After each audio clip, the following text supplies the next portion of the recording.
Okay, guys. So, we're doing Fuck the Dealer. Okay? So, how's the game work? So, you've got a deck of cards, and then there's someone else who's the dealer.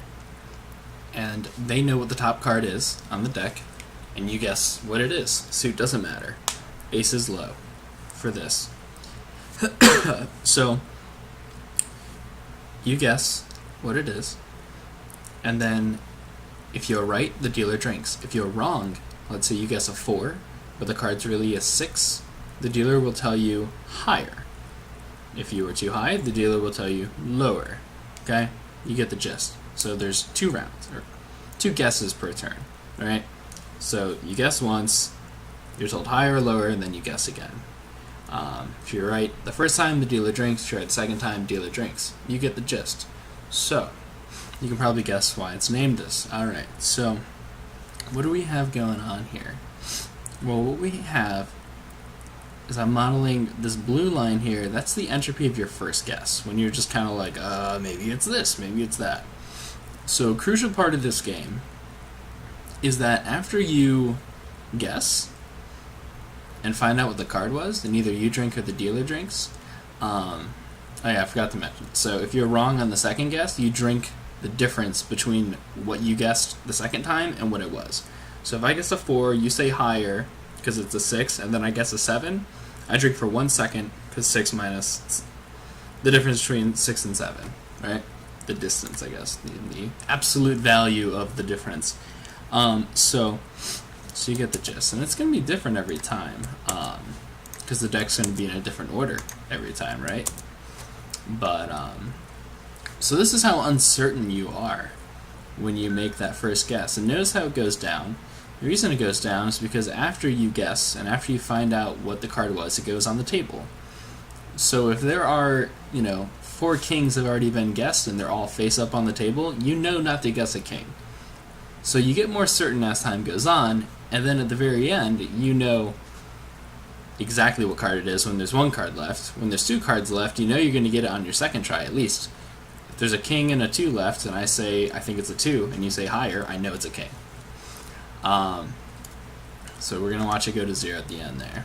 Notice, he didn't get it on the last guess here, but his second guess he was sure. Because his uncertainty was 0. If your uncertainty is 0, your certainty is 1, right? Well, your certainty is infinite. You have all the certainty in the world. Okay, so this dotted orange line here, the second line, that is your entropy on your second guess. Okay? So it's the same turn. You guess something, and then you're told higher or lower, so then you can guess again. But you're slightly more certain, because if you guess, even if you make like a terrible first guess, and let's say your first guess is a king, and I say it's lower, you theoretically have some more certainty, because you know it's not a king. Whenever my little hypothetical guy got it right, I just don't include it in the data, I just had it skip. So if he gets it right on the first try, it just skips it. That's why this doesn't total to 52. Where was I going? Okay, so yeah. Or your uncertainty can go all the way to 0. Let's say you guess a 2, and I'm the dealer and I tell you lower, and the card was an ace, because the card was an ace, so it's lower. So you know it's an ace. So even though you didn't have a lot of certainty of your first guess, boom, because of your guess and because it was lower, boom, all the way down to 0. You have all the certainty in the world. You're the most certain man alive, or woman alive. Good game for couples to play. I won't make a pun on that because I might be showing this to professors. So, where was I going with that? So you get the gist. The farther down this goes, either the more lucky you were, or the better your guess was, or a combination of both. Because you can make a terrible guess, you can be a total moron, and you could have guessed like an ace here this early into the game. Terrible first guess. Because it's either was an ace or it's higher. You haven't learned it. You haven't simplified it down at all.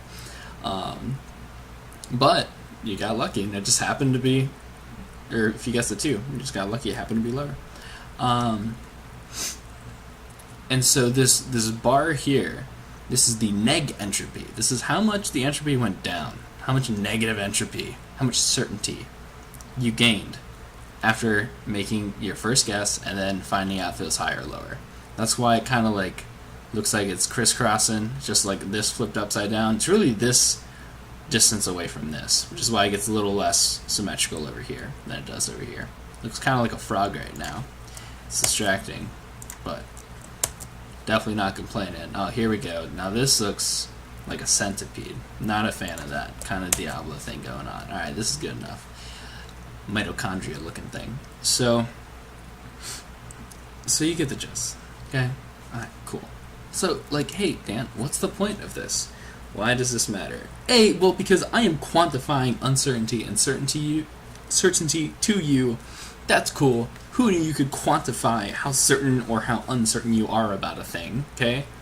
Cool as this right here, right? So. Now you might ask, okay, Dan, how can I use this to get better at Fuck the Dealer? Trying to go for worlds, right? So, it makes sense that the best strategy is the one that lowers your uncertainty the most, right? The one that maximizes your neg entropy here, okay? Because you're gaining the most certainty, right? In the game of chance, the best thing you can do is gain certainty, right? Cool. So, I could theoretically, and I might eventually, make another one where I can put in first guess, second guess, third guess, fourth guess. But at that point, may as well just play the game. So, to play around with some ideas, I basically remade this to generate this. You generate a game and, you show how the entropy changes over the game, how the entropy changes every time you make your second guess, and then I show the difference between the two. Actually, I don't add that, but that doesn't matter, because you can eyeball it. So here what I've done is I've remade all that, except you get to pick what the first guess is for the whole game. So you get to pick what your first guess is. So let's say our first guess, let's say we're morons, our first guess is a 1. Not gaining a lot of certainty, folks. And eventually, we got nothing. Because like I said, if you got it right, I just don't include it on the graph. Because, like, what does it mean for the entropy of the second guess if you didn't get it right on the first guess? You know what I mean? So, so yeah. So, not a smart deal, and we expect to see the same thing if you guess a 13 or a king, right? Because you either were right, or I tell you it's lower. And you're a little more certain than you were when you started, when you just said king. But not by much, because now you know it's not a king. So you know a little bit more, but you don't know much more. And that 13, that 1 are going to look real similar. It's going to slightly change because of, randomness in the game. But they're going to look pretty similar. Now, let's think about a 2. And let's think about it before we actually hit go, so we know we're understanding this. If you guess a 2, and I tell you it's higher, your uncertainty went down a little bit, but not by much.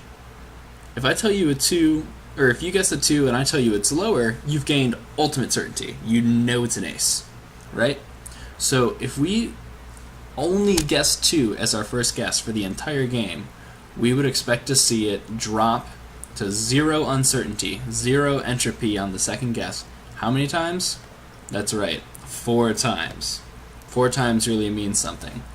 Why? Because 4 aces. Boom. 1, 2, 3, 4. So it's not a very useful strategy at all. You just happen to get lucky 4 times because it was an ace, and so an ace is lower than a 2. Nothing else is lower than a 2. So when you guessed a 2 and I told you lower, boom, you knew it was an ace. Now, are we going to expect the same thing when we guess a queen? Yes, because you're either going to lower your uncertainty a little bit, because I'll tell you lower, or if I tell you higher, you know it's a king. 4 times. And now you have all the certainty in the world. And what's interesting is to note that after that last time, you're not gaining any certainty at all.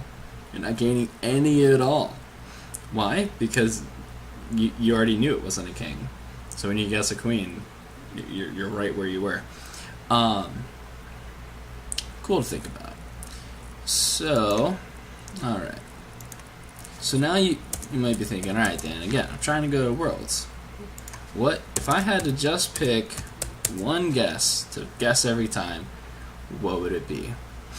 So, what I've done is I took the average neg entropy, the average distance here per game, okay, for some given first guess. And I did it for all the possible ones. So 1 all the way to 13, aka ace all the way to king.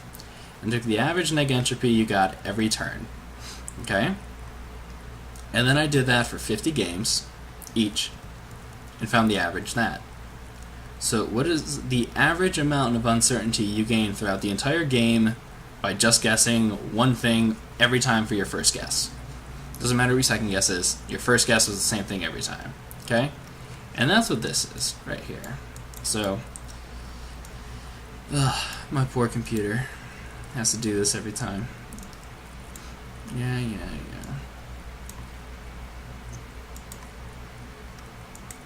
Okay, so we've got this going on. So as the trials go up, you'll probably see more stable data, right? Because randomness tends to work like that. And so what are you going to find? What's it going to?